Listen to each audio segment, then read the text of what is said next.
All right, folks, here's my next in a series of cassette repair. And what I have here is it was a really good tape, but I was playing it through and it was all dropouts, all kinds of dropouts throughout the length of this tape. The label is good. The cassette case is in terrific shape, and I tried to do a repair where I added new tape onto this, and the tape is a little bit thicker, I think, or whatever. But whatever happened, it actually seized up. It was not playing all that well either, so I got a feeling this was maybe heat damaged or whatever. But anyway, the label is perfectly good, and what I would like to do is take the label off of this and transplant it onto got a bunch of clear blank NOS new old stock tape down below. So what I'm going to try is to soak this thing in acetone so that I can get the label to peel off. We'll let it dry, and hopefully it won't wash out all of the ink, or and be able to allow me to peel the label off, and I can recycle the label onto a new old stock tape, re-record the media, and then I would have a nice copy of a Saturday Night Fever. So this is an experiment. We'll see if it works, and if it does work, then it'll be my new technique for salvaging cassette labels off of cassettes. I've tried Goo Gone, I've tried lighter fluid works sort of okay, same with Goo Gone, but it takes a long time, and you need a lot of volume in order to get these labels to peel off. So I've got tons of this acetone. I'm hoping it'll work. So what I'm going to do is put the camera down now, and I'll pour that in, let it sit for a while, let it eat up hopefully the glue that's holding on these labels, and allow me to peel it off. If it works, hooray. If not, the tape was destined for the garbage anyway. So the tape is shot inside, so I don't care about the acetone eating the tape or the cassette shell. All I really want to do here is salvage just the labels, and then I can repurpose it on a blank tape and add that to my collection. So let's give it a whirl. Spilled it a bit. Good thing it evaporates. It is flammable and it is poisonous, so you got to be very, very careful using this kind of stuff. So we won't expose any open flames or whatever. This will evaporate off real quick. I'm going to put a lid on it here just so I don't lose all the acetone to evaporation. And we'll come back in half an hour or so, or 20 minutes, and see what kind of progress we've made. And if it works. The other thing I wasn't sure about was whether it would eat this rubber container. So what I'm going to do is put something sort of either metal or a dish or something like that under it, to just in case it eats through the plastic on this Tupperware kind of container here. So there we go. We'll see what happens, and if it works, hooray. All right, we're back. It's about, I don't know, an hour later. I got busy and couldn't figure out what I was doing. Oh, lots of snaky stuff on there. So what I'm going to do is get some sort of tweezers in order to lift the label up. The plastic is totally melted on this thing, but as you can see, up comes the label, all in good shape. There's a little bit of the plastic hanging off it, which melted, so I should probably not leave it in as long as I did for other attempts. And we lift that off. I don't know if you can see that. I'm lifting it off, and there are the two labels that I pulled off. So the cassette is totally melted, so I shouldn't leave it in too long. You can actually see how it's all stringy and everything.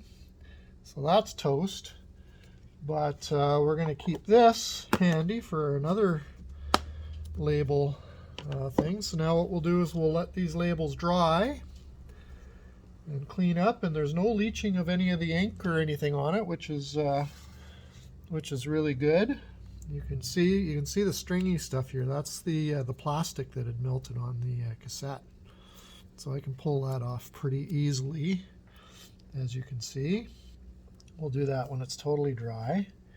And now I can completely repurpose these labels. Okay, we had the tripod tumbled. It was not very well balanced. So yeah, now we can repurpose these labels for another cassette. Oh, and they're nice and sturdy too. So once I get that all cleaned up,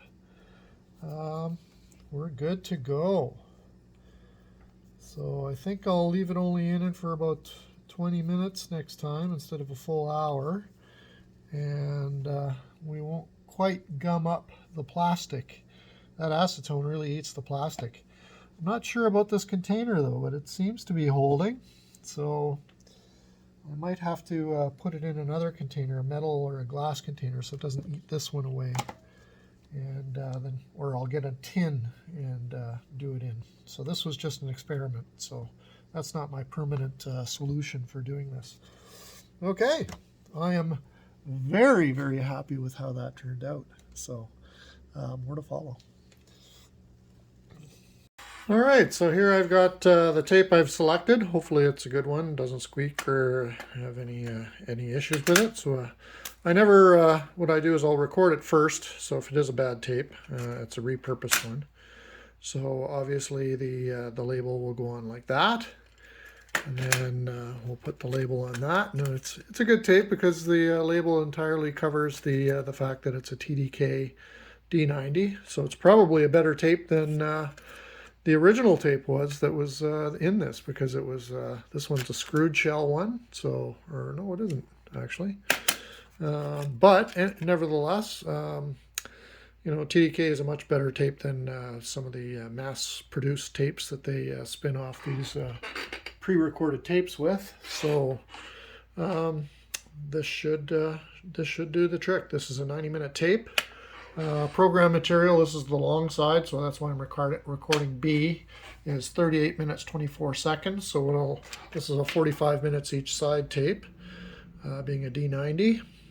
So what I'll do is I'll record and then leave about 10 seconds of gap on the end of it, and then after the final song is played, and then I will snip the excess tape off, and that way you don't have a lot of blank space at the end of the tape, and vice versa. So side one will be the actual, or that side one there, will be the short side, but it's only, I think, a minute, not even a minute difference between the two sides. So I always like to look at the lengths and figure out what side I want to record. I always record the long side first, and then that way when you record, you flip it and you record it, you have enough tape on the second side when you're recording. So there you have it. We'll make the recording and then show you the final product once I glue it. I'll probably use contact cement. I used to use paper glue, glue sticks, but I find that it gets brittle and it drops off after a while. So we'll use contact cement. It works a lot better and it sticks a lot longer and is a little more robust of an adhesive for gluing labels on. So we're onwards to producing it. I won't play any of the music just because I don't want to get hit with any YouTube alerts or anything like that. So we'll make the tape and then pick it up from there. Alright, so I had to rethink of it. Instead of using this tape, I did start, you can see, started recording, and it was just a really flat recording. I think the tape is probably heat damaged or something, maybe left in a car or whatever. But anyway, it didn't work good. Plus I had to rethink about the case, the TDK D90. Really not in the same spirit of the original cassette, which was white colored. So what I ended up doing was I took a nice Maxell UR cassette, and this one is a screwed shell. So I took the UR90 cassette, new old stock one, popped it in there, put the new tape in, and then I recorded the Saturday Night Fever soundtrack onto the cassette. So when I put these things on here, it's going to look a lot more like the original cassette. And there you go. So that is my quick change to my plan, which I think is much better because it's going to look a lot better and look more realistic, and be a welcome part of my collection. So there you go. We'll glue that up, do a final video, and then wrap this video up. And there you have it. The tape is now complete. What I've done is, instead of using the TDK tape that I had originally planned on using, I did notice that it didn't really match the original one, which had a white case. And I did partway through the recording, and it turned out to be a bad tape. I think it was probably left in a car or something. It had other material recorded over it. So I cracked open a Maxell UR90 cassette, and a new old stock one.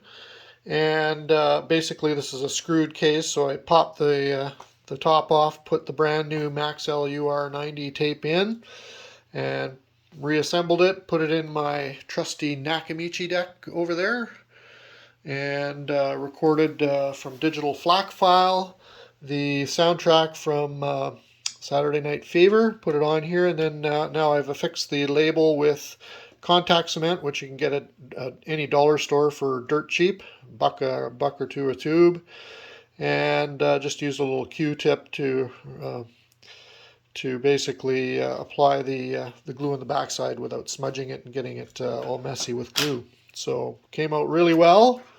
And then I popped the recording tabs off the tape, and now I have a period correct replacement tape for my Saturday Night Fever album, and I can now safely add that to my cassette collection over here. So rather than having to throw this out because the tape was bad, I just managed to salvage the labels, put it onto another cassette case, and then re-recorded the material back onto the cassette, and now I have a working pre-recorded tape. Probably better sounding than the original, because these are high-speed dubbed at the factories where they're produced on cheap tape. So here I've used a much higher quality